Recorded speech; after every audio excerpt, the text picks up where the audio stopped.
चलिए आज का जो टॉपिक है उसको अपन कंटिन्यू करते हैं, है ना। आज वाला टॉपिक को अपन कंटिन्यू करते हैं और यहाँ पे देखते हैं कि आर एक्स जेड के अंदर कैसा रिलेशन होता है। ठीक है, चलिए सभी को नमस्कार है, सभी को नमस्कार है जी।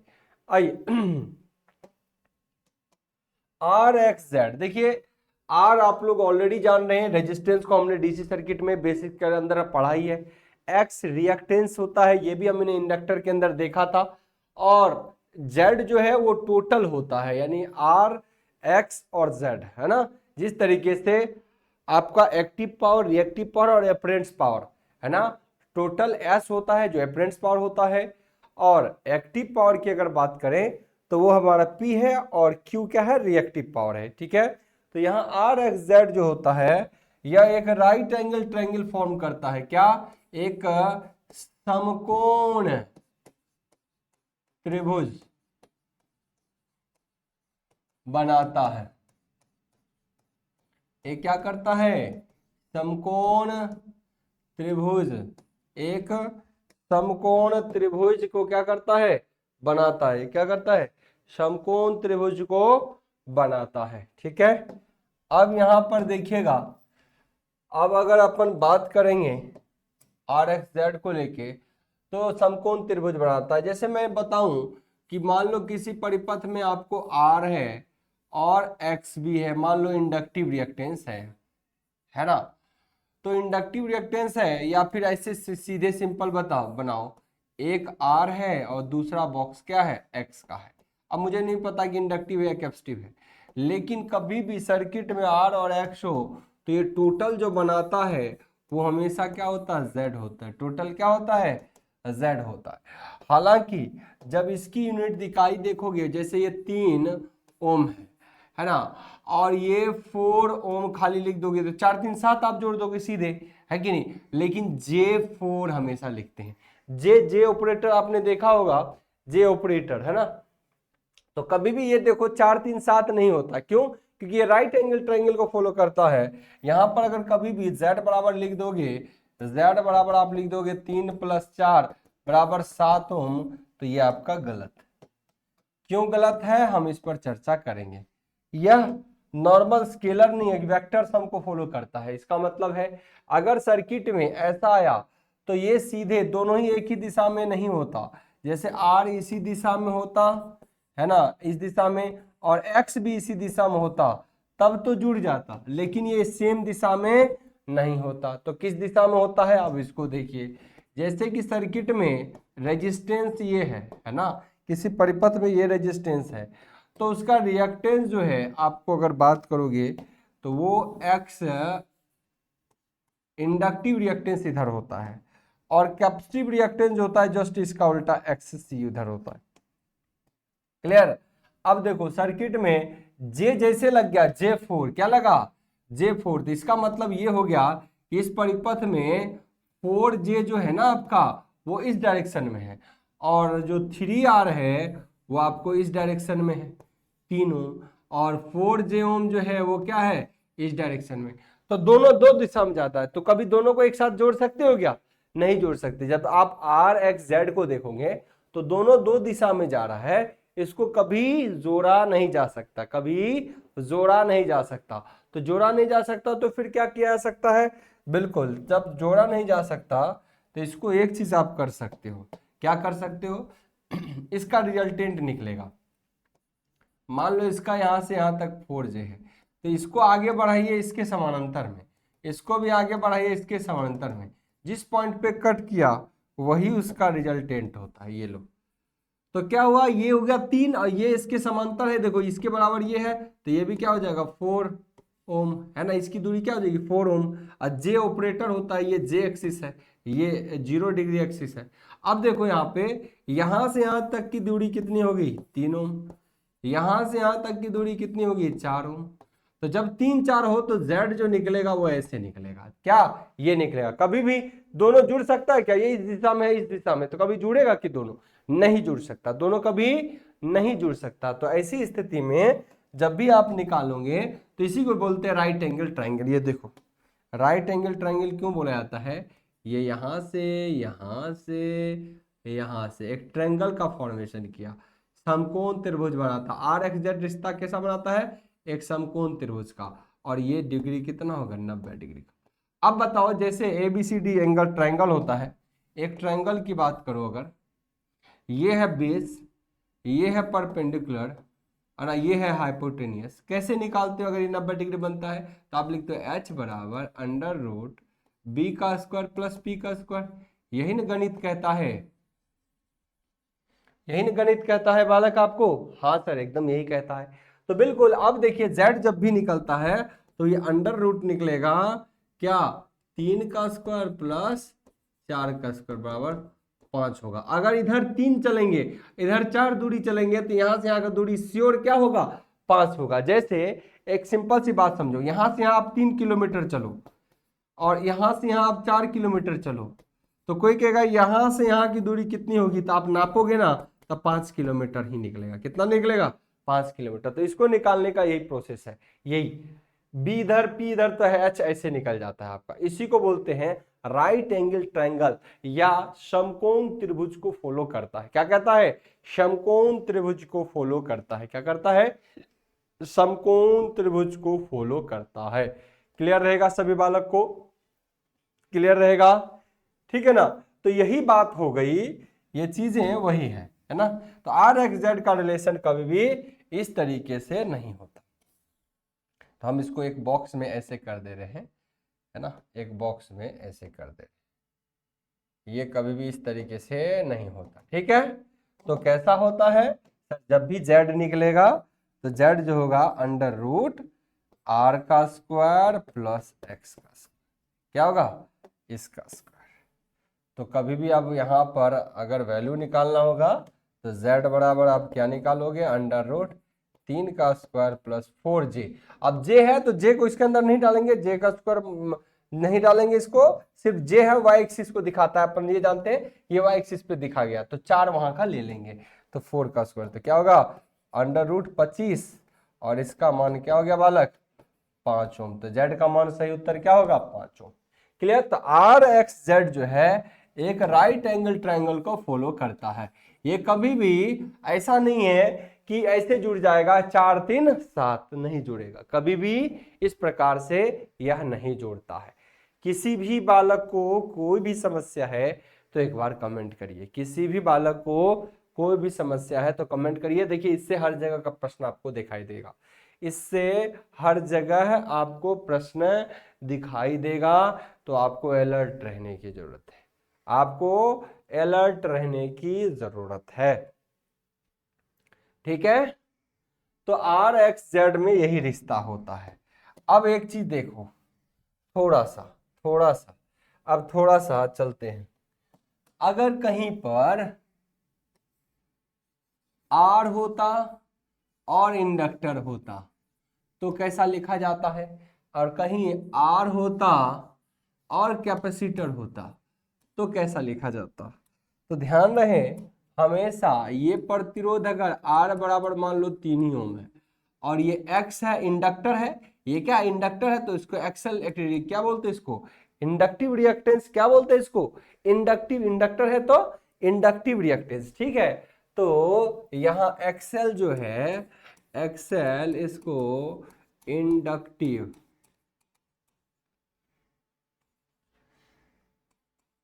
रिएक्टेंस,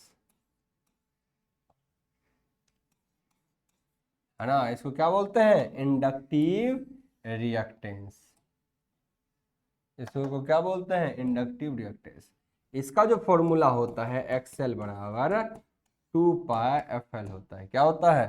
2 पाई एफ एल, या इसी एक्सएल को ओमेगा इंटू एल भी बोलेंगे। इसी को क्या बोलेंगे? ओमेगा इंटू एल भी बोलते हैं। चूंकि ओमेगा बराबर हम जानते क्या है कि सर ओमेगा बराबर जो होता है वो होता है 2 पाई एफ।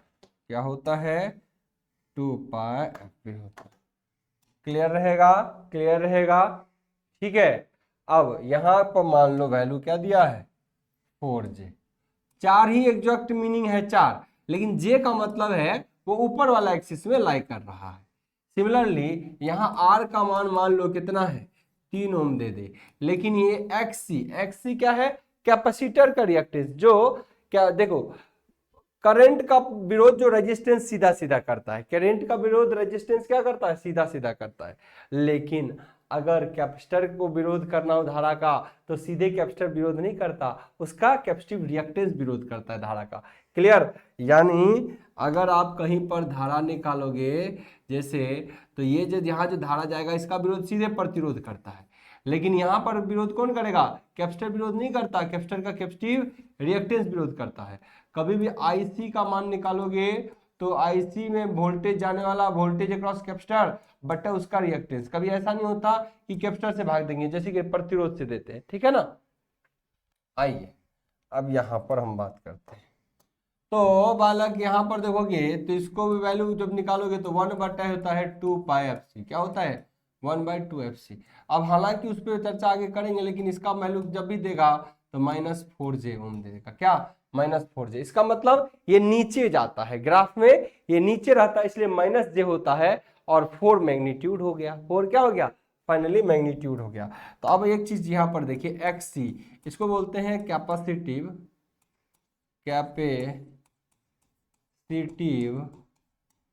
रिएक्टेंस।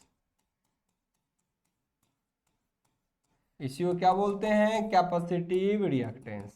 क्या बोलते हैं बालक इसी को, कैपेसिटिव रिएक्टेंस। क्या बोलते हैं, कैपेसिटिव रिएक्टेंस, कैपेसिटिव रिएक्टेंस। और XC का फॉर्मूला जब भी लिखना हो तो ये 1/2πfc होता है। अब देखो यहाँ पर क्या होता है, 1/, यहाँ पर सीधे 2π इंटू FL होता है, यहाँ पे क्या होता है सर 2π इंटू L गुना में होता है, लेकिन यहाँ 1/ भागा में होता है, 1/f इंटू सी हो जाता है। तो इसी को अगर लिखना चाहेंगे आप तो दूसरे तरीके से लिखोगे 1/ω इंटू सी, आप ऐसे भी लिख सकते हो। फिर यहाँ पर एक चीज मैं और बताऊंगा कि यहाँ पर ओमेगा का मान क्या होगा 2π, यहाँ पे ओमेगा का मान क्या रहेगा 2πf रहेगा। क्लियर रहेगा, 2πf रहेगा, ठीक है। आइए अब समझिए, लेकिन जेड अगर निकलेगा तो डायरेक्शन ऊपर हो नीचे कोई फर्क नहीं पड़ता। अब देखो एक चीज के लिए मैं यहाँ समझा दूंगा क्यों ऐसा हुआ, मैं बताता हूँ। यहाँ पे -j +j है, वहां -j है, फिर भी अगर जेड निकालना हो तो क्या होता है √r का स्क्वायर प्लस XL है इंडक्टिव तो उसी का स्क्वायर, तो क्या हो गया 3 का स्क्वायर 9 हो गया, 3 का स्क्वायर प्लस यह है 4 का स्क्वायर, तब भी कितना देगा 5 ओम देगा। अब यहाँ पर आओ, ये माइनस में दिया है कोई फर्क नहीं है, क्योंकि जब इसका जेड हम निकालते हैं तो ये √ वही आपका ट्रायंगल रूल फॉलो करता है, तो क्या होगा r का स्क्वायर यानी 3 का स्क्वायर प्लस 4 का स्क्वायर, क्योंकि ये माइनस नहीं लेना क्योंकि वो नीचे की दिशा को दिखाता है, बाकी माइनस उससे नहीं लेना। तो फाइनली क्या होगा √25 वैल्यू क्या होगा 5 ही ओम होगा।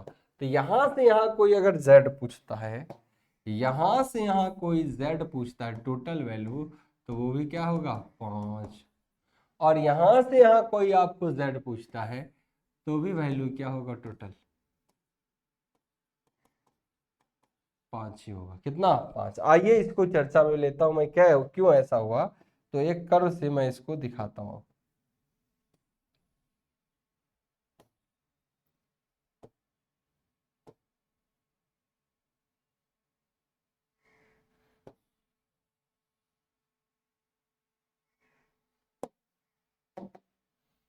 आइए ऐसा क्यों हुआ आप देख सकते हो इसको बढ़िया से।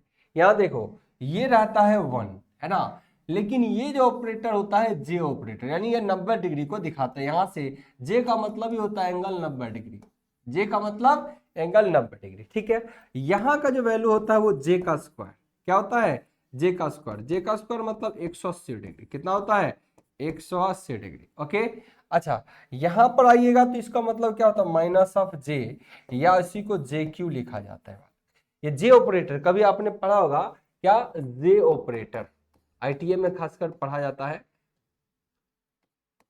रेटर, इसको बोलते हैं जे ऑपरेटर।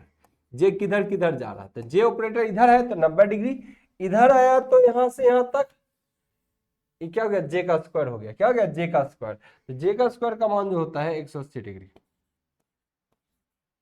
या फिर 180 डिग्री को यहाँ पे क्या लिखा जा सकता है -1। जे स्क्वायर का मान जो होता है वो क्या होता है -1 के बराबर। जे स्क्वायर का जो मान होता है वो क्या होता है -1 के बराबर।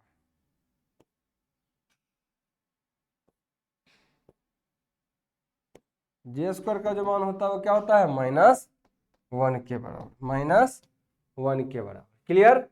तो इधर एक है तो उधर -1 होता है, इधर जे है तो इधर -j होता है, तो -j लिखो या फिर जे का स्क्वायर, जे का क्यू लिख दो। तो जे का क्यू पहले लिखना है तो जे का क्यू लिख दो, क्योंकि यही जे का क्यू जो है फाइनली बदल जाएगा, जे का क्यू बदल जाएगा। क्यों किस में देखो अपने आप कैसे बदलता है, जे का स्क्वायर लिख सकते हो इंटू जे लिख सकते हो, तो जे का स्क्वायर का मान होता है -1 इंटू जे, तो क्या हो गया बालक -j हो गया। तो इसको -j ऑपरेटर बोला जाता है, क्या बोलते हैं -j। तो j का उल्टा -j, 1 का उल्टा -1। क्लियर हो गया, क्लियर सबको। या फिर j ऑपरेटर में 1 जे स्क्वायर जे क्यू, और यहां चाहे तो इसको J4 भी लिख सकते हो। क्या लिखोगे J4, लेकिन नहीं लिखते क्योंकि J का स्क्वायर इंटू J का स्क्वायर दोनों का मान क्या होगा -1 इंटू -1 बराबर क्या हो गया +1। क्लियर रहेगा, क्लियर रहेगा सभी वाला को। किसी को कोई डाउट हो, कोई समस्या, कोई कंफ्यूजन, कमेंट कर दीजिए किसी भी वाला को। क्लियर रहेगा। आइए अब अपन देखते हैं जे क्यू का मतलब हो गया यहां से यहां 270 डिग्री, और ये 360 तो हो ही गया। क्लियर रहेगा। अब आइए यहां पर मैं एक चीज और देखूंगा, अभी वाले कर्व में देखोगे यहां पर कहीं माइनस है तब भी उतना ही आंसर है, प्लस है तब भी उतना ही आंसर है, माइनस है तब भी उतना ही आंसर। ऐसा क्यों हुआ जी, बिल्कुल एकदम होना ऐसा तय है। ऐसा होना इसलिए तय है क्योंकि आपको एक चीज समझना पड़ेगा। यहां देखिए अगर आप जे ऑपरेटर जैसे काम बिहेव करिएगा यहां, तो रेजिस्टेंस दोनों के लिए कितना है 3 ओम, दोनों ही कंडीशन में कितना है आर वाला एरिया 3 ओम, है कि नहीं। अच्छा एगो है वैल्यू -j कितना 4, ए माइनस ऊपर वाला तो +j में रहता है, ये तो +j में है, तो यहाँ पे है 4j, और नीचे वाले में -4j। तो माइनस तो ये इंडिकेट कर रहा है, यहाँ पे देखो -j और इंटू 4, तो माइनस तो ये इसके लिए है और प्लस इसके लिए है। क्लियर हो गया। अब देखो तो इधर का मैग्नीट्यूड भी कितना है 4। देखो अगर ऊपर पहला वाला इंडक्टर का लोगे तो इधर का वैल्यू भी कितना है एक्सएल का 4 ही वैल्यू है ना, बताओ। तो यहां से यहां खींचोगे तो कितना देगा 5, और यहाँ का यहाँ दूरी भी कितना है 4 ओम। ये क्या है एक्सी, कैपेसिटर वाला क्या है एक्सी। तो बालक ये अब इसको निकालोगे तो देखो यहां से यहाँ दूरी निकालोगे कितना देगा, ये भी 5 देगा। और जब इसको इससे दूरी निकालोगे तो दूरी जेड, तो दूरी है ना, जेड क्या है ओम के रूप में लिखते हैं, लेकिन दूरी तो यहीं से यहीं के तक का हो, तो यहाँ भी जेड का मान क्या हो गया 5।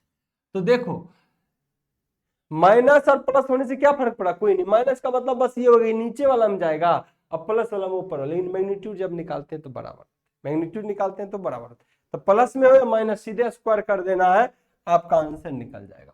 प्लस में हो या माइनस में कोई मतलब नहीं है, बस इन दोनों को स्क्वायर में कर देना, आपका आंसर निकल जाएगा, आपका आंसर निकलेगा। क्लियर रहेगा, क्लियर रहेगा हम इस सभी को। तो हमेशा इंडक्टिव जब होता है +j ऊपर हमेशा लाइक करता है, और कैपेसिटिव जब होता है तो नीचे लाइक करता है, कैपेसिटिव रिएक्टेंस। क्लियर। और इसमें किसी भी बालक को कोई समस्या नहीं है ना। अच्छा कई बार ये भी प्रश्न पूछ देता है आप लोगों को कि जब फ्रीक्वेंसी बढ़ाएंगे तो ओमेगा का मान बढ़ेगा, इंडक्टर का मान बढ़ेंगे तो एक्सएल का मान बढ़ेगा, फ्रीक्वेंसी का मान बढ़ेंगे तो क्या होगा एक्सएल का मान बढ़ेगा, लेकिन कैपेसिटर में फ्रीक्वेंसी बढ़ाएंगे तो एक्ससी का मान गिरेगा। तो इस छोटे छोटे टर्मिनोलॉजी पर भी कई बार आपको एग्जाम में प्रश्न पूछता है, तो एक बार मैं उस पर भी डेप्थ में कर देता हूं, है ना। थोड़ा थोड़ा चीजें वहां भी आपको जरूरी है समझ लेना। क्या है एक्सएल बराबर 2πf, और यहाँ पे क्या है एक्सी बराबर 1/2π।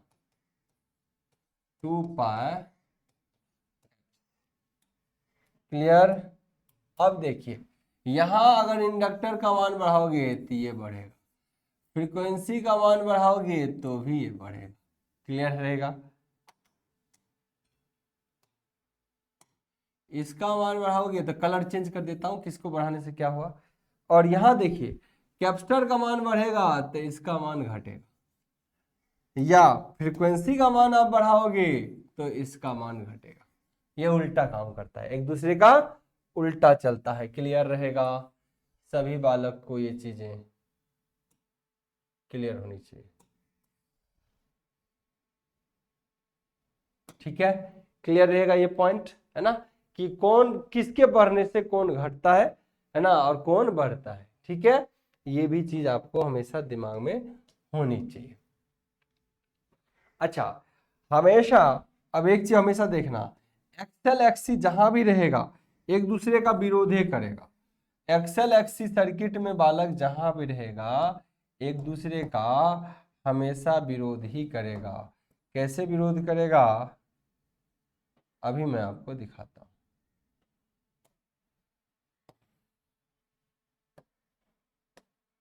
अभी मैं आपको दिखाता हूं कि कैसे विरोध करेगा, एक्सएल एक्सी कैसे विरोध करेगा।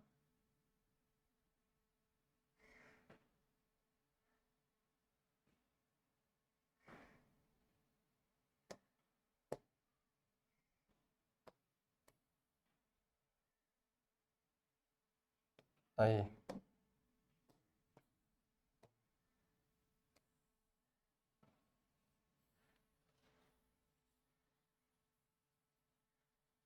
कैसे कौन किसी का विरोध करेगा, ये देखिए। एक चीज ध्यान रखना, जैसे यहाँ पे क्या है एक्सएल रहता है, यहाँ क्या होता है एक्सी होता है, यहाँ क्या होता है कर्व में प्रतिरोध रहता है। तो हमेशा एक्सएल एक्सी का हमेशा क्या करता है, विरोध करता है। एक्सएल एक्सएल एंड एक्सी एक दूसरे का विरोध करता है।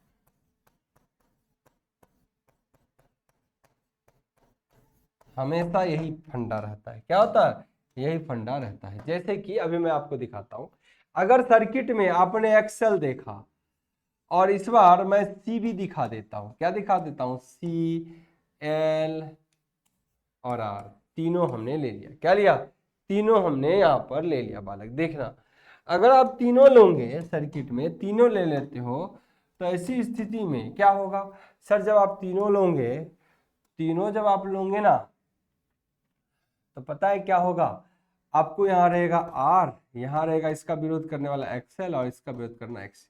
तो क्या तीनों को जोड़ूंगा तो क्या हो जाएगा, तो तीनों को कभी जेड बनाने की कोशिश करोगे, इन तीनों से आप कभी क्या करोगे, जेड निकालने की कोशिश करोगे कि जेड का मान कितना होगा, तो सब जुड़ेगा नहीं, वो बात अलग है। इसकी इकाई भी किस में होगी, ओम में, इसकी इकाई भी ओम में, इसकी इकाई भी क्या होगी, ओम में। कलर चेंज करके दिखता हूं, इसकी भी ओम में, इसकी भी इकाई ओम में, इसकी भी इकाई ओम में।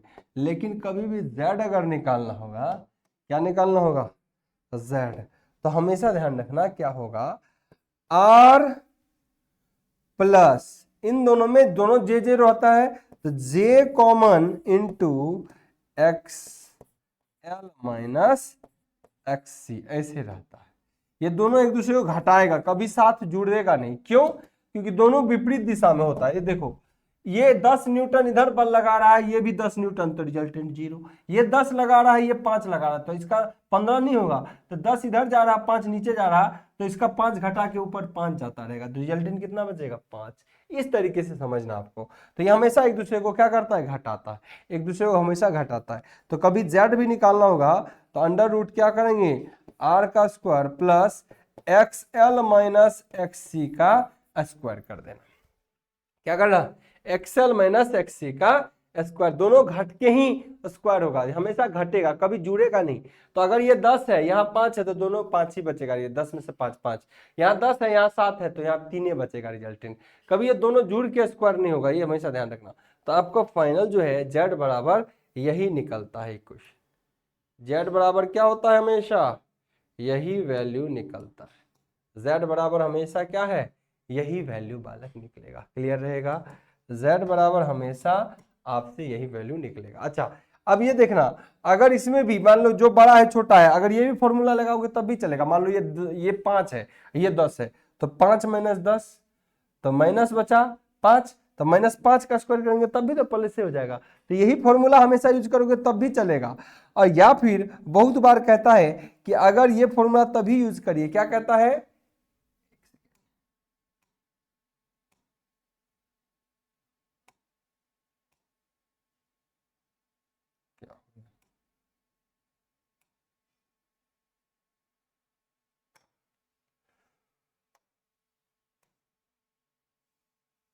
ये जो आया है ना ये गड़बड़ काम कर दिया।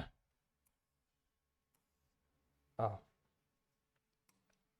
इसको ऐसे भी यहाँ से ढक देते, क्योंकि कर्व बनाए थे, पहले कर्व बनाए थे, इसी से इसको वो किए थे, है कि नहीं। हो गया, चीज़ें क्लियर रहेंगी आपको, ठीक है ना। चलिए अब समझिए, तो कई बार ये लिखता है कि आपको अगर एक्सेल बड़ा हो एक्सी से तो इस फॉर्मूला का इस्तेमाल कर दीजिए, या एक्सी बड़ा हो एक्सेल से तो क्या करिएगा, जो बड़ा होगा उससे घटाइएगा।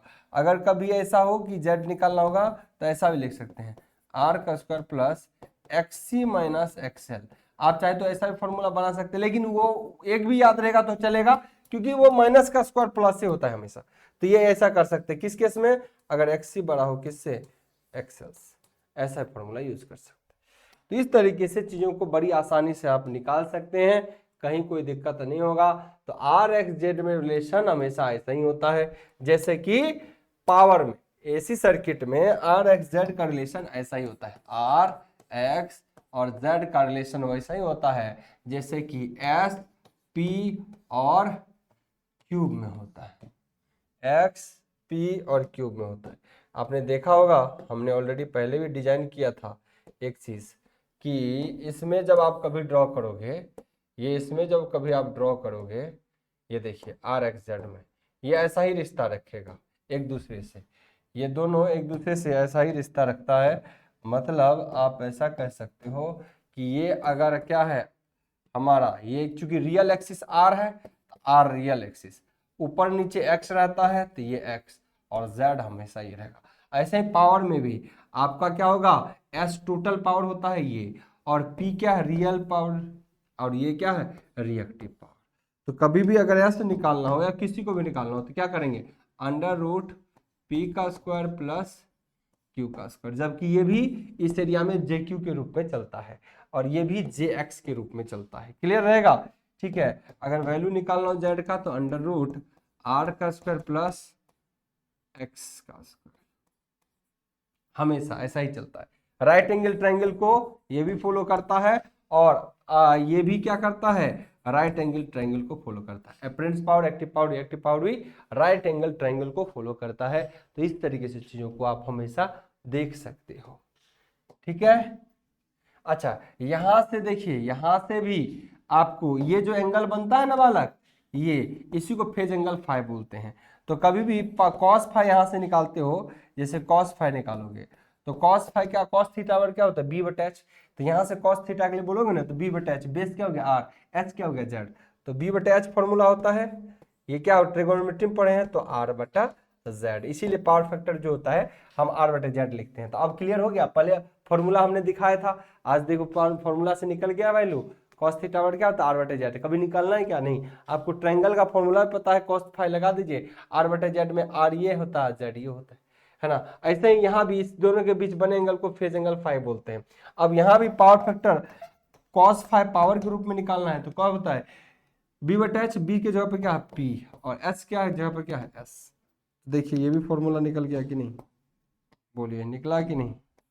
किसी बालक को कोई समस्या, किसी को कोई समस्या नहीं होना चाहिए, किसी को कोई समस्या नहीं होना चाहिए कि कौन सा रिलेशन किस तरीके से निकल रहा है, कौन सा रिलेशन किस तरीके से निकल रहा है। बड़ा सिंपल है, समस्या नहीं होनी चाहिए किसी को। क्लियर है, बोलिए किसी भी बालक को कोई डाउट है तो कंफर्म करिए, किसी को कोई समस्या, बोले बोलिए, इंतजार कर रहा हूं मैं आपके कमेंट का। बोलिए किसी भी बालक को कोई समस्या है ना। तो इस तरीके से चीजें चलता है। अब आप चीजों को कभी भी आसानी से निकाल सकते, कभी भी चीजों को आसानी से निकाल सकते हो। क्लियर?